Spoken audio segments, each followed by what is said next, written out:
Sir, ഏറെക്കാലമായി Indian പ്രധാനമന്ത്രിയും American പ്രസിഡന്റും ഒരു ശീതസമരത്തിലാണ്. നമ്മുടെ പ്രധാനമന്ത്രി US പ്രസിഡന്റിന് കീഴടങ്ങി എന്നാണ് ഇവിടുത്തെ പ്രതിപക്ഷം പറഞ്ഞുകൊണ്ടിരുന്നത്. പക്ഷേ ഇന്നലെ അമേരിക്കയിലെ സുപ്രീം കോടതി ട്രംപിൻ്റെ അധികാരങ്ങളെ ചോദ്യം ചെയ്തുകൊണ്ട് ട്രംപിനെതിരെ ഒരു വിധി പ്രഖ്യാപിച്ചു. എന്താണ് സംഭവിക്കുന്നത്?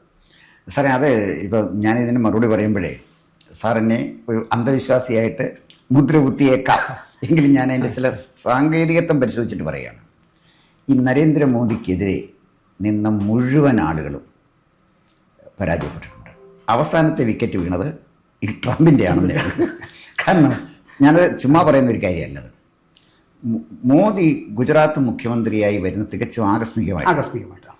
അദ്ദേഹം ഗുജറാത്തിൽ നിന്ന് അദ്ദേഹത്തെ മാറ്റി നിർത്തണമെന്ന് ആവശ്യപ്പെട്ട ആളാണ് കേശുഭായ് പട്ടേൽ, അല്ലേ?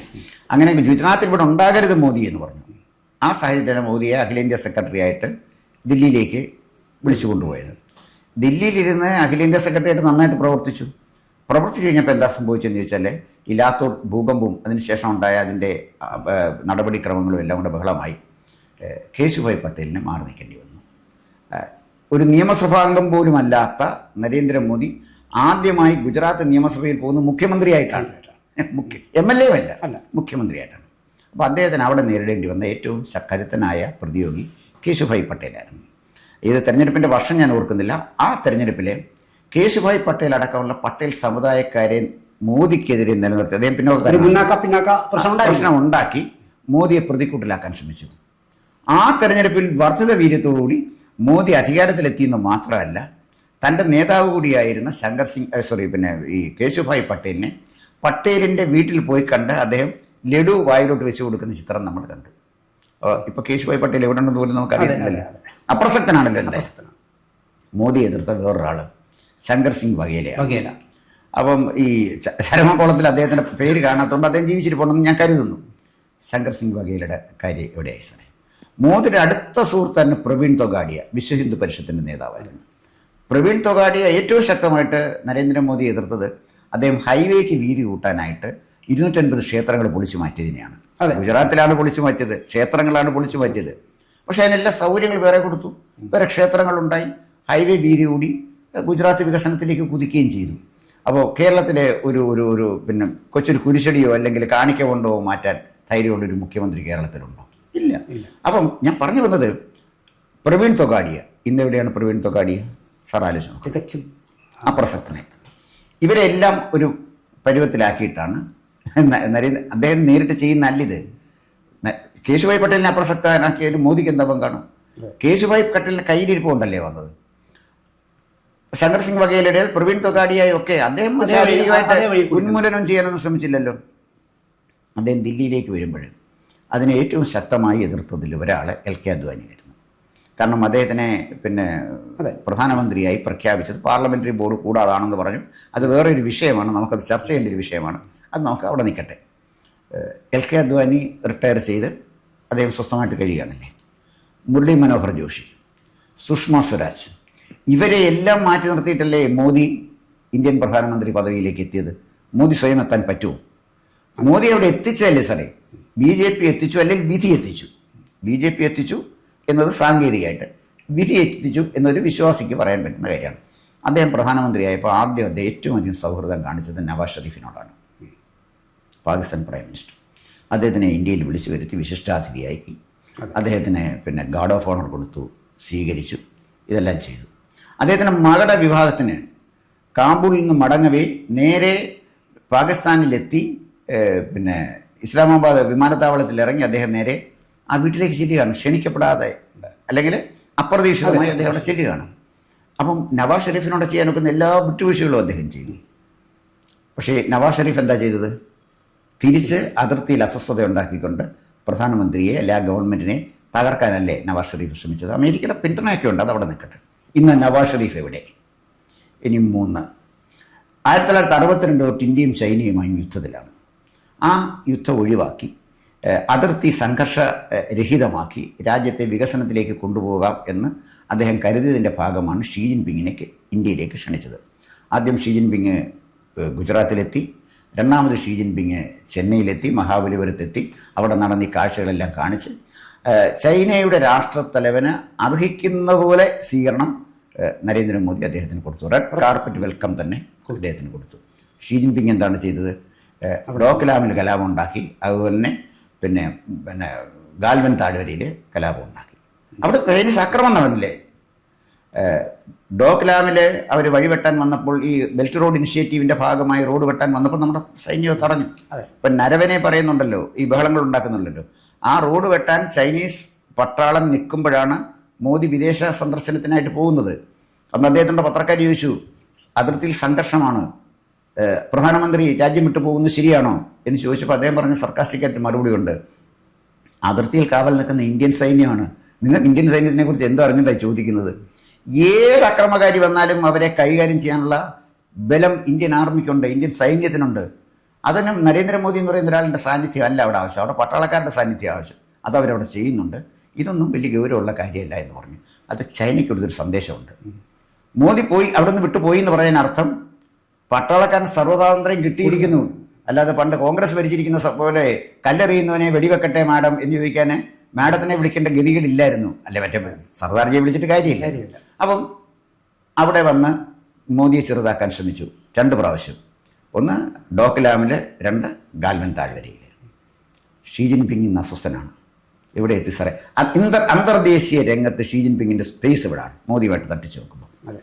രണ്ടാമത്തെ കാര്യം ഒരു പരുവത്തിലായി സാറേ. മോദിക്കെതിരെ നിന്ന പിന്നെ നമ്മുടെ കനേഡിയൻ പിന്നെ പ്രൈം മിനിസ്റ്റർ ഉണ്ടായിരുന്നല്ലോ, എന്തെല്ലാം പൊല്ലാപ്പുണ്ടാക്കി അദ്ദേഹം ഇന്ന് എവിടെയുണ്ട്? അപ്പം അവസാനം മോദി ആയിട്ട് ഫൈറ്റ് നടത്തുന്നത് ട്രംപാണ്. ട്രംപിനെതിരെ മോദി ഒന്നും ചെയ്തില്ല. ട്രംപിനെതിരെ അവിടുത്തെ സുപ്രീം കോടതിയാണ് പറഞ്ഞിരിക്കുന്നത് ഇയാൾ നിയമം വിട്ട് കളിക്കുന്നവനാണ്, ഇല്ലാത്ത അധികാരമാണ് അമേരിക്കൻ പ്രസിഡന്റ് ഉപയോഗിച്ചിരിക്കുന്നത് എന്ന് പറഞ്ഞാൽ അവസാനത്തെ വിക്കറ്റ് എന്ന് ഞാൻ പറഞ്ഞത് ട്രംപ് വരെ, നവാസ് ഷെരീഫ് തൊട്ട് ട്രംപ് വരെയുള്ള ആളുകൾക്ക് മോദിയുടെ മുന്നിൽ പരാജയപ്പെടേണ്ടി വന്നത് മോദിയുടെ ശേഷി ഉപയോഗിച്ചല്ല, കായബലം ഉപയോഗിച്ചല്ല. തന്ത്രപൂർവ്വം വരെ മോദി ഒന്നും ചെയ്യാനും പറ്റത്തില്ല. ട്രംപിനെതിരെ വിധി വരുന്നതിന് മോദിക്ക് എന്താ ചെയ്യാനൊക്കെ എന്ന് പറഞ്ഞാൽ മോദിയെ വല്ലാത്ത ഈശ്വരൻ്റെ കരസ്പർശമുള്ള അസാധാരണമായ എന്തോ സിദ്ധിവിശേഷമുള്ള ഒരു ഇന്ത്യൻ പ്രധാനമന്ത്രിയായിട്ട് ആണ് ഞാൻ കാണുന്നത്. സാർ ആര് ചോദിക്കണം, ബറോഡയിലെ ഒരു ചായക്കടയിലെ ചായ കൊടുത്തുകൊണ്ടിരുന്ന ഒരു മനുഷ്യൻ ഇന്ത്യൻ പ്രധാനമന്ത്രിയായതല്ല, ലോക നേതാക്കന്മാരിൽ ഒരാളായില്ലേ സാറേ? ലോകത്ത് ഏറ്റവും അധികം ഫോളോവേഴ്സുള്ള ആൾ ഇന്ത്യൻ പ്രധാനമന്ത്രിയാണ്. അദ്ദേഹത്തിൻ്റെ സോഷ്യൽ മീഡിയയിൽ ഏറ്റവും അധികം ഫോളോവേഴ്സുള്ള ആൾ ഇന്ത്യൻ പ്രധാനമന്ത്രിയാണ്. ഭാരതം മാത്രമല്ല, സാമ്പത്തികമായും ഒരു 3ാം സ്ഥാനത്തേക്ക് ഭാരതം എത്താൻ വലിയ നാളുകൾ ഇനിയില്ല. പക്ഷെ മാത്രമല്ല, വാസ്തവത്തിൽ പിന്നെ ഭാരതത്തിൽ നിന്നൊരാൾ, നമുക്ക് കുറച്ച് മുമ്പൊക്കെ ചില പ്രൊഡിക്ഷൻസ് ഒക്കെ പല ആൾക്കാരും നടത്തിയിരുന്നത് പോലെ ഭാരതത്തിൽ നിന്നൊരാൾ ഒരു പക്ഷേ ലോക നേതാവായി വരാൻ വലിയ താമസം ഉണ്ടാകില്ല എന്ന് തോന്നുന്നു. അവിടെ അദൃശ്യമായ ഒരു ശക്തി ആ മനുഷ്യനിലേക്ക് ഉണ്ട് എന്നുള്ളതാണ് സാറി പറഞ്ഞത് തെളിവാക്കുന്നതും വെളിവാക്കുന്നതും അത് തന്നെയാണ്. അപ്പോൾ അങ്ങനെയെങ്കിൽ സ്വാഭാവികമായും ഈ ട്രംപിൻ്റെ കൂടി വീഴ്ചയോട് ഇതെല്ലാം ഇങ്ങനെ കണക്ട് ചെയ്ത് കാണുന്ന ആൾക്കാരും ഉണ്ടാവും ഒരുപാട്. സാറ് കണ്ടതുപോലെ തന്നെ ഒരുപക്ഷെ ലോക നേതാക്കന്മാരുടെ നിലയിലും ഇതൊരു ചർച്ചാ വിഷയമായിക്കൂടായിരുന്നില്ല. അങ്ങനെയെങ്കിൽ ഇനി അമേരിക്കൻ പ്രസിഡന്റ് ഈ ഒരു വലിയ തിരിച്ചറിയാണ് അദ്ദേഹം കിട്ടിയത്. അദ്ദേഹം ഭ്രാന്തനായി ഇന്നലെ ജഡ്ജിമാർക്കെതിരൊക്കെ എന്തൊക്കെ പറയുന്നു. അപ്പോൾ വാസ്തവത്തിൽ ഇത് പിന്നെ ഇന്ത്യയുടെ യശസ് ഇപ്പോൾ തീരുവെല്ലാം പഴയതുപോലെ ആവും. ഇപ്പോൾ ഇന്ത്യയുടെ യശസ് ഇനി വരും ദിവസങ്ങളിൽ ഒരുപക്ഷെ ഈ പറഞ്ഞതുപോലെ ഈ 3ാം സ്ഥാനത്തുള്ള അതിലും മുമ്പ് 3ലും 2ലും ഒക്കെ എത്താൻ സാധ്യതയില്ലേ? ഉണ്ട് സാറേ. അല്ല, ഇതിനകത്ത് മോദിക്കെതിരെ ഏറ്റവും വലിയ വിമർശനം എന്തായിരുന്നു? പിന്നെ ഗോദ്രയിൽ മുസ്ലിങ്ങളെ മോദി നിന്ന് കൊന്നു, ഭ്രൂണം, തൃശൂലം, ഇല്ലേ, ഗർഭിണി, ഇതൊക്കെ ആയിരുന്നല്ലോ ഇക്വേഷൻ കേട്ടുകൊണ്ടിരുന്നത്. ആ ഇക്വേഷൻ നിൽക്കുമ്പോഴല്ലേ സാറേ 2014 കംഫർട്ടബിൾ മെജോറിറ്റിയിൽ BJP അധികാരത്തിലെത്തിച്ച മോദിയല്ലേ? ആലോചിച്ചു. കേരളത്തിൽ പോലും 4% വോട്ട് വർദ്ധിച്ചു BJPക്ക്. കേരളത്തിൽ ഇവിടെ എല്ലായിരുന്നു മോദിക്ക് ശത്രുക്കളൊക്കെ ഒരുപാട് അവസരം. അപ്പോൾ ഞാൻ പറഞ്ഞു വന്നത്, മോദിക്കൊരു അദൃശ്യമായ എന്തോ ഈശ്വരൻ്റെ അനുഗ്രഹം കിട്ടിയ ഒരാളാണെന്ന് ഞാൻ വിശ്വസിക്കുന്നുള്ള കാരണം അതേപോലെ സാറ് പക്ഷേ അന്ധവിശ്വാസമാണ് എന്ന് തോന്നിയേക്കാം, എങ്കിലും ആ അടിസ്ഥാനം ഞാൻ അതാണ് പറഞ്ഞത്. അദ്ദേഹത്തിന് ഏറ്റവും വലിയ മുസ്ലിം വിരുദ്ധനായിട്ട് പറഞ്ഞു. നരേന്ദ്രമോദിക്ക് കിട്ടിയ വലിയ പുരസ്കാരങ്ങളിലൊന്ന് കിങ് അബ്ദുൽ അസീസ് അവാർഡാണ്. അത് സൗദി അറേബ്യയിലെ രാജാവാണ് കൊടുത്തത്, മുഹമ്മദ് ബിൻ സൽമാൻ. അപ്പം MBS എന്നാണ് അദ്ദേഹം അറിയപ്പെടുന്നത് അന്തർദേശീയ രംഗത്ത്. അവിടെ അല്ലേ സാറേ മക്കയും മദീനയും നിൽക്കുന്ന രാജ്യത്തെ, ആ രാജ്യത്തെ ഏറ്റവും വലിയ പുരസ്കാരം കിട്ടിയതും നരേന്ദ്രമോദിക്കല്ലേ? നരേന്ദ്രമോദിക്ക് എതിരെ കലാപം ഉണ്ടാക്കാൻ ഇറങ്ങിയവനാണ് എർദുഗാൻ. എവിടെ എത്തി എർദുഗാൻ? പാകിസ്ഥാന്റെ പിന്നെ സൈനിക മേധാവി അസീം മുനീർ ഒന്നുമല്ലാതെ അസ്തപ്രജനായി പോയില്ലേ സാറേ. അതിൻ്റെ അർത്ഥം എന്താണെന്ന് ചോദിച്ചാൽ വല്ലാത്ത ഒരു ഓറ തനിക്ക് ചുറ്റുമുള്ള ഒരു മനുഷ്യനാണ് മോദി എന്ന് ഞാൻ വിശ്വസിക്കാനുള്ള കാരണം, ഞാൻ കുറേ കാലമായിട്ട് നരേന്ദ്രമോദിയെ ഒബ്സർവ് ചെയ്തിട്ട് ഞാൻ പറയുകയാണ്. എൻ്റെ കാരണം മോദിക്ക് തീർച്ചയായിട്ടും അനുഗ്രഹീതനായ ഒരു നേതാവായിട്ടാണ് എനിക്ക് തോന്നുന്നത്. ട്രംപ് ഇപ്പോൾ കാണിച്ച ഈ വിഡ്ഢിത്തങ്ങളിൽ ഒന്ന്, അമേരിക്കൻ ജഡ്ജിമാർക്കെതിരെ അമേരിക്കൻ പ്രസിഡന്റ് തിരിഞ്ഞു എന്ന് പറഞ്ഞാൽ ഏതാണ്ട് സമനില തെറ്റിയ അവസ്ഥയാണ്. അപ്പോൾ അമേരിക്കക്കാരധികം താമസിക്കാതെ ട്രംപിനെ കൈകാര്യം ചെയ്യുന്ന സ്ഥിതിയിലേക്ക് പോകും. അപ്പം മോദിയുടെ അവസാനത്തെ ശത്രു ട്രംപായിരുന്നു. അവസാനത്തെ ഏറ്റവും പ്രബലനായ ശത്രു ട്രംപായിരുന്നു. അവരില്ലാതായി. പിന്നെ ഇന്ത്യയിൽ ഞാൻ ചോദിക്കാൻ വരുന്നത് പ്രതിപക്ഷ വാനരപ്പടയുടെ ഒരു അവസ്ഥ ഇപ്പോൾ അത് തന്നെയാണ്. ഇവിടെ ഈ നമ്മുടെ പിന്നെ രാഹുൽ ഗാന്ധി അറിയപ്പെടുന്ന പപ്പു എന്നല്ലേ. ഇന്ത്യയിൽ ഏതെങ്കിലും ഒരു തൊട്ട് മുമ്പിരുന്ന ആരാണ് സാറേ? അധിർ രഞ്ജൻ ചൗധരി അല്ലേ. അധിർ രഞ്ജൻ ചൗധരി ആരെയും പപ്പു എന്ന് വിളിച്ചു, പരമു എന്ന് വിളിച്ചു? ഈ മനുഷ്യനെ എന്തിനാ അങ്ങനെ വിളിക്കുന്നത്? പപ്പു ആയതുകൊണ്ട്. സാറേ അതാണ് ഞാൻ ചോദിക്കുന്നത്. അധിർ രഞ്ജൻ ചൗധരിയെ അങ്ങനെ ആരും വിളിച്ചില്ലല്ലോ. ശശി തരൂരിനെ വിളിക്കുന്നു, അതല്ലെങ്കിൽ ഖാർഗിനെ വിളിക്കുന്നു എന്ന് പറഞ്ഞാൽ ജനം അവഗണിക്കുന്ന, പുച്ഛിക്കുന്ന, അവജ്ഞയോടെ കാണുന്ന രാഹുൽ ഗാന്ധിയാണ് അദ്ദേഹത്തിൻ്റെ പ്രതിയോഗിയായിട്ട് ഇവിടെ നിൽക്കുന്നത്. ട്രംപിന് സൃഷ്ടിക്കാൻ കഴിയാത്ത ഒന്നും രാഹുൽ ഗാന്ധിക്ക് ചെയ്യാൻ പറ്റില്ല. നമ്മുടെ നരേന്ദ്രമോദി വളരെ കംഫർട്ടബിളായിട്ട് 2029 വരെ ഭരിക്കും. അത് കഴിഞ്ഞ് വീണ്ടും BJP അധികാരത്തിലെത്തിച്ചിട്ടേ അദ്ദേഹം ഈ പ്രധാനമന്ത്രി കസേര ഒഴിഞ്ഞു പോവുള്ളൂ എന്നാണ് എൻ്റെ വിശ്വാസം. അതാണ് രാജ്യത്തിന് നല്ലതെന്ന് ഞാൻ വിശ്വസിക്കുന്നു. ആയിക്കോട്ടെ സർ.